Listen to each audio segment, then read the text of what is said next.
नमस्कार शेतकरी बंधूंनो, मी Yogesh modak, Tapi bio fertiliser प्रतिनिधी। आज आपण आलेले आहोत डिग्रस या गावी, तालुका हिंगोली, जिल्हा हिंगोली या गावी। नमस्कार दादा। नमस्कार। नमस्कार। तुमचा परिचय?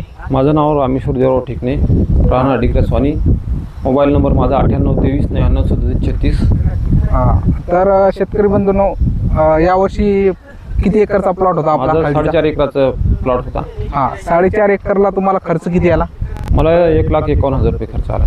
1,51,000 रुपये खर्च आलेला आहे शेतकरी बंधूंनो। आता तुम्हाला जे उत्पादन किती झालेलं आहे? मला 211 डबा कुकरचा निघलेला आहे। ते कमीत कमी 65 किलो भरते। 65 किलो म्हणलं तर 170 क्विंटल। 170 क्विंटल जवळजवळ शिजून झालेली आहे। आणि त्यानंतर बेन किती ठेवलेलं आहे तुम्ही? मी ते 140 क्विंटल बेन ठेवलेले। 140 क्विंटल बेन आहे। जवळजवळ यांना 35 क्विंटलचा एकरी ॲव्हरेज आलेला आहे। तर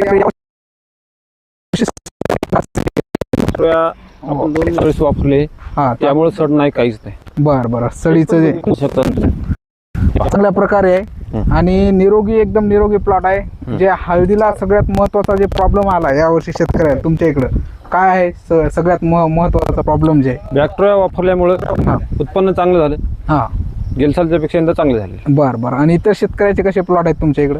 आहेत पण साधारण आहेत थोडे। बरं सडीचं प्रमाण जास्त आहे तिकडे। शेतकरी बंधूंनो, यावर्षी हिंगोली जिल्ह्यात खूप मोठ्या प्रमाणात पाऊस झाला, तरी पण शेतकरी बंधूंची हळद निरोगी आहे।